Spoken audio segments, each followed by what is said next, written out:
James Currie Film Part 2. His charming smile did little to comfort her.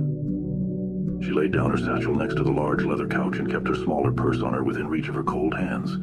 She chewed upon the remains of the bony mint in her mouth and swallowed before scanning the walls in the room and keeping a watchful distance from the man. Dr. McKendrick checked the antique clock on the wall and saw its ticking hands, soon to be at the 11 o'clock chime. "It's hard not to be captivated by this room," he said. "It's my favorite in the entire headquarters, and as such, it's where I conduct most of my business. This room is the center, or rather the heart of the house. The mansion itself was donated to the organization by one of our benefactors, Lady Catherine Shaw. I try to let its walls talk and tell the tales of exploits past." Evie's left eye vibrated slightly when she saw the fingernails on her hands chewed down from the sheer nerves upon coming here. She feigned distraction, but that acute stressing tell was visible. That was until a curiosity did capture her interest on the wall. It was a large painting, depicting the giant, grayish-brown monster facing down a priest, whose expression was fierce and determined. She removed her glasses to wipe away the steam from the room's fiery warmth. "What's this painting supposed to be, Doctor?" she asked. The doctor scratched his beard with social satisfaction, and Evie caught sight of the healed shaving cuts on his face. He loved telling stories, and being invited to enlighten people on a subject he knew everything about provided him with endorphins worthy of spending money on. "This is the beginning of the monster's origins," he said. "Saint Columba is the man in the painting. He was an Irish holy man who came to Scotland in the year 563 AD. He'd been spreading the good word of the Lord to the Pictish tribes of that time, creating a sense of unity among them, of which those pagan savages sorely lacked. In the year 565 AD, at the banks of the River Ness, a few miles up the loch's northern end, one of the tribesmen was being buried by the riverbank.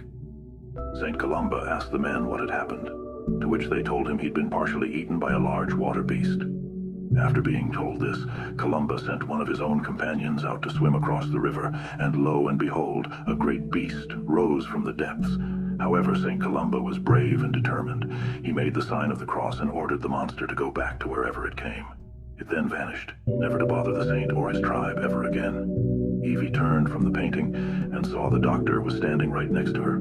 She moved away to gather her bearings and gave a questioning look. "So, it just left?" "Absolutely, yes. The will of God made it so. The tribes believed they had all witnessed a miracle that day, and St. Columba's own legend grew among the church. And your Society of Nessie Hunters believes this story?" Dr. McKendrick chuckled dryly with an acid tongue. "Absolutely not. The problem with stories is that the original truth of them eventually dies over time.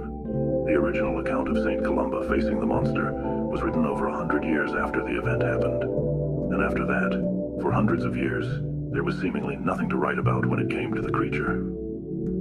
Evie felt the beads of sweat trickle down her head with the remnants of rain. The fireplace was hot, but her feeling of impending dread was getting tougher to mask. "So, when did the modern-day sightings occur?" she asked. "There were reports made in the late 1800s of sightings. One of a large creature propelling itself into the dark waters, just off the shore. It was only until the 1930s that we had some extremely interesting witness accounts of the monster, such as, in 1933, George Spicer and his wife reported a dragon-like creature crossing the road in front of their motor car, carrying a dead animal in its mouth. Then in 1934, a Mr. Arthur Grant described nearly hitting the creature while riding his motorbike down the same stretch of road. This stretch of road being the same one you would have taken coming here tonight. This stretch of road was originally paved in 1933 and therefore has led to many sightings. Before then, nobody came handy to walking that close to the shore down this way.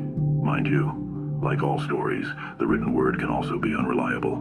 Once you hear one report, it creates a ripple effect of people seeking fame and fortune, and others who just want some attention to take away from their sad and pathetic lives. In this society, we mean to seek hard proof." The doctor kept his eyes locked onto Evie's at every opportunity, chipping away at that stone wall. "Then I have exactly what you're looking for," she stated firmly. The reason for her visit was about to bear fruit. "You have something to show me in that satchel you packed with you?" "Yes." "What is it?" "Irrefutable evidence of the creature's existence."